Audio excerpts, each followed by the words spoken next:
Good evening and welcome to We the People. Sexual harassment remains, despite so much public debate, a minefield of controversy and often of ambiguity. What is that line, and is there a concrete line that actually distinguishes a consensual relationship at the workplace from an obvious case of harassment? The most recent controversy involving publishing icon David Davidar, wherein David Davidar claimed a consensual flirtatious relationship against the claims of Lisa Rundle, a former colleague who alleged harassment, a clear case of harassment, has only underlined the controversy. In India, despite clear guidelines being laid down by the Supreme Court 13 years ago, a draft bill on sexual harassment still awaits parliamentary consent. But many people often wonder, can the law really legislate the grey areas between a man and a woman at the workplace? Also, does power and a power inequality by definition make a relationship non-consensual? And what about the cases that you sometimes hear of where a woman boss is charged with harassing a male subordinate? Complex areas, and one that are sometimes trapped into simplistic political correctness, a political correctness that we hope to go beyond today on We the People. I want to start with Urvashi Botalia. Urvashi is somebody who has been on sexual harassment committees, but is somebody who also represents the publishing world. We saw when the David Davidar Lisa Rundle case first hit the headlines, there was this reluctance in everybody who had known David to believe the complaint. And, everybody sort of said, well, maybe it was consensual, but it couldn't have been harassment. But in a sense, every complaint of sexual harassment does boil down to a he said, she said. How then do we navigate this space? And is it really a kind of grey space that has got trapped in certain constructs of now conventionally accepted wisdom? Barkha, I think it's a mix of the two, because there are some very, very clear things about what is sexual harassment and what is not, particularly in the workplace.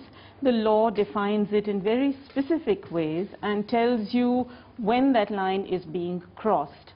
But in human relationships, the law cannot always enter those grey areas that do exist in human relationships.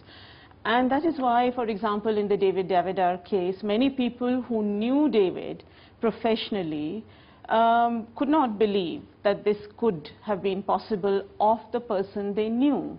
And it is not until all the facts, and the facts are always in question because they are only known to the two people in that equation. But it's not until those come in front that you can actually reach a judgment.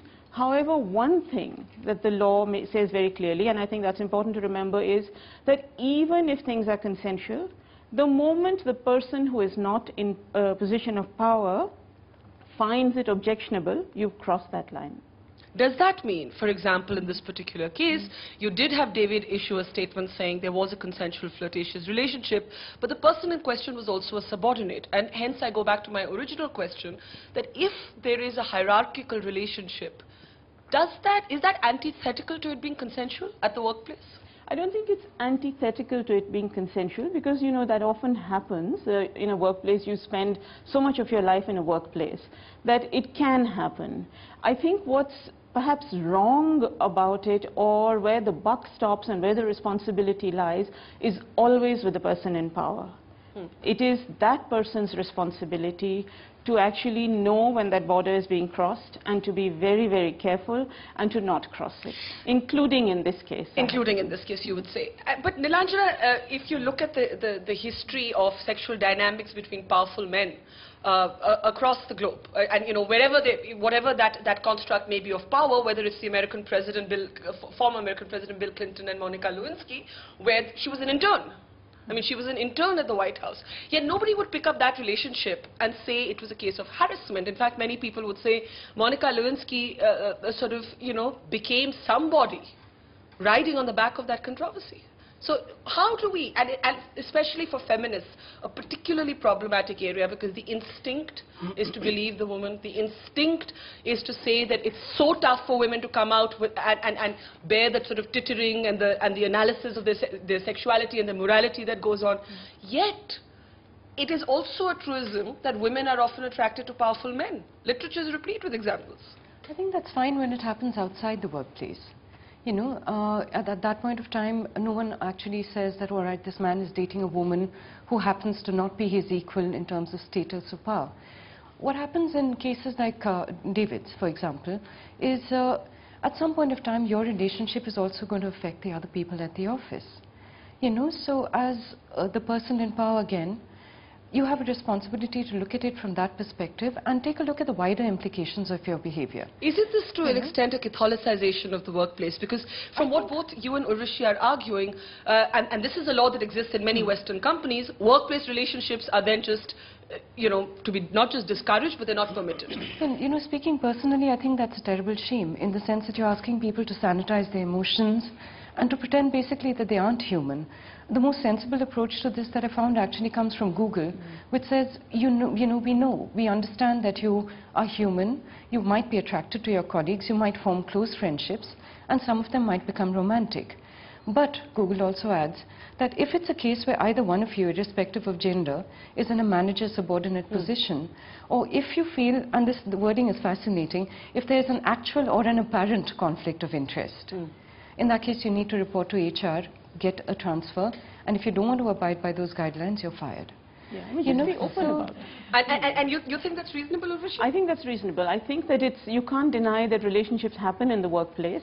After all, people spend much of their lives there. But I think if you can be open about it, that's already a beginning towards taking away the grey. But you know, this declaration to HR assumes that all relationships at the workplace are kosher. They don't actually cover the basis of, let's say, adulterous relationships or a fling and so on. And those things happen too. And are we really somebody to sit in moral judgment on those? Prahlad Kakkar. No, when we talk about a conflict of interest, it does not necessarily have to be carnal.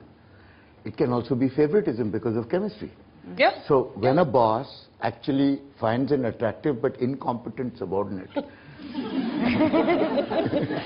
and elevates her into a position of maybe power and favor and other little benefits that they get from cozying up to the boss, then that is a conflict of interest as well. Is your subtext that women, and we don't like to actually take this head on, but that women can actually take advantage of that grey area? Usually they're victims. Because the initiative always comes from the man in power, if it's a man, or a woman in power, if it's a woman. Okay? But having said that, that's the first move. The second and the third move actually have to be mutual. And therefore, if it is mutual, and if it is a conflict of interest, as Google says, which I absolutely agree with, then who's going to HR? The other employee should go to HR. But more seriously, these are three interesting words. Mutual and conflict of interest, but tell HR. If it's mutual, is it harassment? Because many people can allege favoritism in the equation without it actually being sexual harassment. If I can get Mohandas Pai now up in our screen. Mr. Pai, you know, this is something that corporates deal with all the time. And in fact, in India, corporates are still coming to terms with it. Many corporates don't even adopt the Vishakha guidelines. We still have a bill